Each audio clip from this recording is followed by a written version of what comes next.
hoje no Opinião Placar que o Palmeiras está um melhor visitante do que um melhor mandante. Isso não é um achismo, são fatos. Afinal, o Palmeiras não perde fora de casa desde novembro do ano passado. E vamos combinar que nessa temporada tá exterminando umas invencibilidades por aí. Primeiro venceu o Internacional, um time que ainda não havia perdido no ano, venceu o Beira-Rio.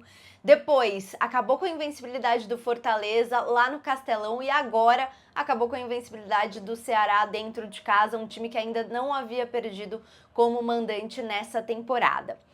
Bom, falando um pouquinho desse jogo, a gente já esperava algumas mudanças pontuais na equipe do Palmeiras, né? O Abel Ferreira tem feito isso, administrado um pouco o elenco, porque a maratona de jogos tá puxada para o Palmeiras, muita viagem. O Fux começou na zaga. Na lateral esquerda, ele colocou o Vanderlan no lugar do Piquerez. No meio-campo, a gente tinha uma dúvida se ia entrar o Richard Rios ou se ia entrar o Evangelista. Acabou entrando o Evangelista como titular. E o ataque foi o Facundo Torres, o Estevão e o Vitor Roque. Até me surpreendeu um pouco, porque eu achei que dessa vez ele ia dar um descansinho pro Facundo Torres e o Paulinho ia começar jogando, mas não. Mais uma vez, o Torres foi titular, ele que tem se firmado bastante nessa equipe do Palmeiras. Foi um jogo muito truncado, de muita batalha física, de muitas faltas, realmente um jogo bem com cara assim de Copa. O Ceará estava melhor que o Palmeiras, teve primeiro as melhores oportunidades da partida, inclusive eu destaco uma oportunidade aqui, quando o Felipe Anderson afasta mal a bola, o Pedro Henrique tem a oportunidade de arrematar e acaba chutando para fora. Mas aí o Palmeiras, numa cobrança de falta, o Estevão encontra a cabeça de Gustavo Gomes e o Gustavo Gomes marca o gol da vitória do Palmeiras, 1-0, né? Um gol importantíssimo para o Palmeiras dar uma respirada dentro do jogo. Aliás, essa sempre foi uma arma muito forte, né? As bolas paradas do Abel Ferreira. Nesse ano não estava aparecendo tanto essa arma. Mais uma vez foi decisiva. Depois desse gol, o Palmeiras melhorou no jogo. Teve duas chances de fora da área que foram muito boas com o Felipe Anderson e com o Emiliano Martinez. Aliás, o Emiliano Martinez, que fez o seu gol contra o Corinthians também de fora da área, é um cara que tem se mostrado um bom chutador, acho que até pode, inclusive, arriscar mais. No segundo tempo, eu esperava, confesso, eu ainda espero ver o trio ali, o Paulinho, o Estevão e o Vitor Roque. Não foi dessa vez, né?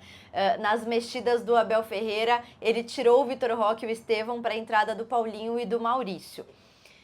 É normal e era normal que o Ceará se lançasse ao ataque. O segundo tempo foi muito mais, né, de presença na área de ataque do Ceará do que do Palmeiras, porque o Ceará precisava buscar essa vitória, afinal, era o jogo dentro de casa, né? O Ceará vai com uma desvantagem para o jogo da volta em São Paulo, então era natural que o Ceará tentasse esse abafa. E até conseguiu com boas oportunidades, mas o Palmeiras se segurou. E aí, em um determinado momento, o Palmeiras começou a valorizar bastante a posse de bola, né? A gente via que os jogadores, eles trabalhavam a bola o máximo que conseguiam, justamente para conseguir ficar com a bola e não sofrer tanto com esse abafa do Ceará. Foi uma vitória, mais uma vez, né, muito importante.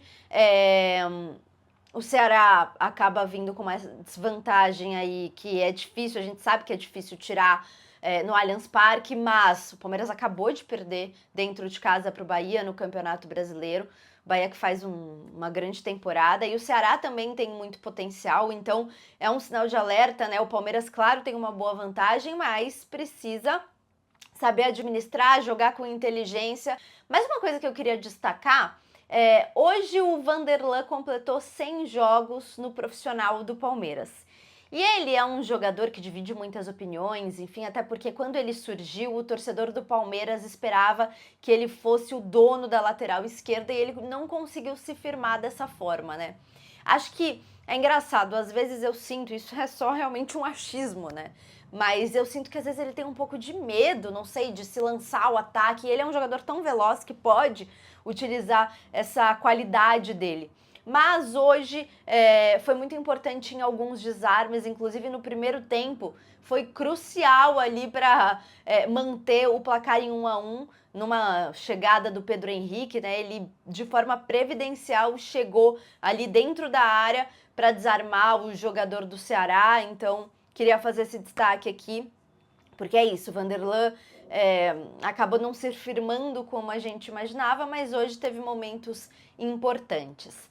Bom, agora, como eu disse, o Palmeiras tem que jogar com inteligência e administrar esse bom resultado. Mais uma vez, o Palmeiras, um visitante muito, muito indigesto, aquele visitante que ninguém quer receber.